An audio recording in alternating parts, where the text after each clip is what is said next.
थोड़ा बताना चाहूंगा कि ये आयोजन दुनिया का सबसे बड़ा आयोजन कैसे बन चुका है। दुनिया के जो सबसे बड़े आयोजन है, जिसमें जर्मनी का अक्टूबर फेस्ट, इसमें 72 लाख पर्यटक आते हैं। रियो कार्निवल ब्राजील का है, इसमें 70 लाख पर्यटक आते हैं। और हज मक्का में 25 लाख श्रद्धालु पहुंचते हैं। ये कुल दुनिया की आयोजन की स्थिति है। और अकेले महाकुंभ अभी एक सप्ताह बाकी है, 56 करोड़ की सीमा लांघ चुका। महोदय, भारत और चीन के अलावा दुनिया में किसी भी देश की आबादी इससे ज्यादा नहीं है।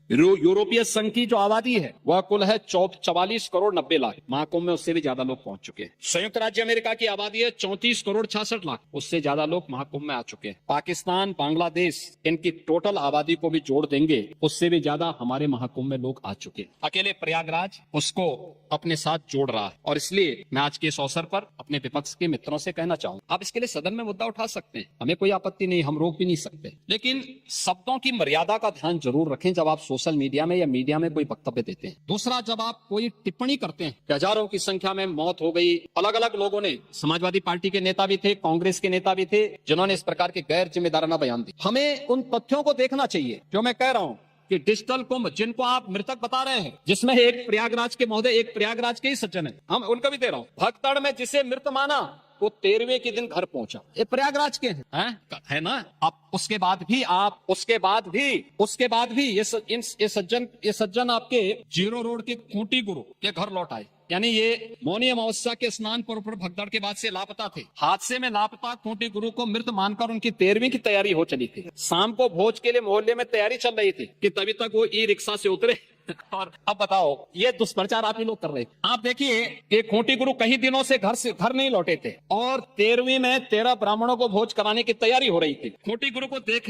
खूंटी गुरु ही रिक्शा से उतरे और उनको देखने के लिए आयोजन ही निरस्त करना पड़ा फिर। तो मैं आप सबसे कहना चाहूंगा, ये 20,000 लोग हैं, तो नहीं भाई, अब वहां आप जैसे महापुरुष कुछ रहे होंगे, वहां कैमरा लेकर खड़े रहे होंगे देखने के लिए कि अब इसके बाद लोगों के कमेंट लेंगे, लोगों से बुलवाएंगे कि देखिए साहब, सरकार कोई व्यवस्था नहीं कर पाई, हो गया। और तब तक वे स्वयं ही प्रत्यक्ष रूप से मूर्त रूप में प्रकट हो गए।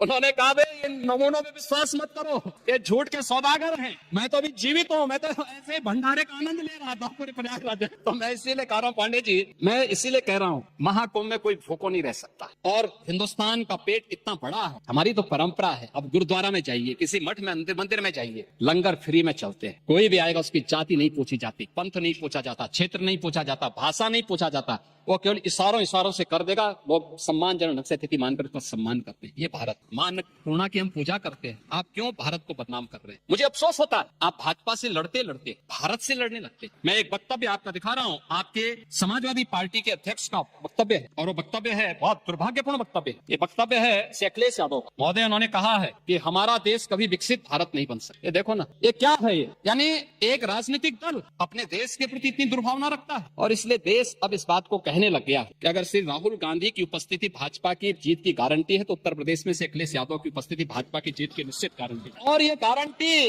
उपचुनाव ने दे दिया है, ये उपचुनाव दे चुका है। ठीक ही बात है, पप्पू और टप्पू में बहुत अंतर थोड़ा है, नाम का असर होता है। चच्चू ने वैसे थोड़ा नाम रखा, और ठीक है, चच्चू भी शांत है, लेकिन समय आने पे अपना होश दिखाएंगे। महोदय, मैं विनम्रता से कहूंगा कि महाकुंभ पे राजनीति न, अपनी बात को रखें शालीनता के साथ, मर्यादा के साथ, लेकिन जो लोग जीवित है, अपने परिवार के साथ मिल रहे हैं, उनको मृतक मत। और पांडे जी, आप तो इतने बुजुर्ग हैं, इतने वरिष्ठ हैं, हमारे यहाँ तीर्थ यात्राएं होती थी, लोग जाते थे, बड़ी श्रद्धा के साथ जाते थे, हमारी आस्था है, कैसे आप इसको रोक सकते हैं? लेकिन उनको बदनाम मत करिए, उनकी श्रद्धा के साथ खिलवाड़ मत करिए। मैं तो तेलंगाना का भी उदाहरण आपको दे दिया, उत्तर प्रदेश का मैंने दिया, गोरखपुर का मैंने दिया, प्रयागराज का मैंने दिया। और जो लोग प्रयागराज में भगदड़ के शिकार हुए हैं या फिर विभिन्न रोड एक्सीडेंट के शिकार हुए हैं, सरकार की पूरी संवेदना है, सरकार उनके साथ खड़ी होगी। और इन सभी घटनाओं की जांच करने के लिए इसीलिए सरकार ने एक जुडिशियल कमीशन का गठन भी किया। जुडिशियल कमीशन अपना काम कर रहा है, तथ्य भी मांगेगा, जानकारी भी मांगेगा, और एक स्तर की जानकारी लेगा। और मैं इस सदन को इस बात के लिए आश्वस्त करना चाहूंगा, इस बात के लिए आश्वस्त करूंगा कि प्रयागराज भगदड़ का कोई गुनाहगार होगा तो बख्शा भी नहीं जाएगा। कोई भी होगा,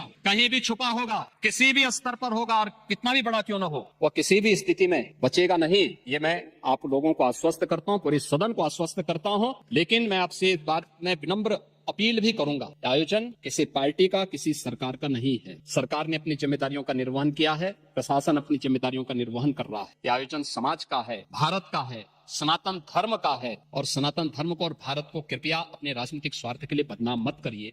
यही मेरी आप सबसे अपील थी। धन्यवाद।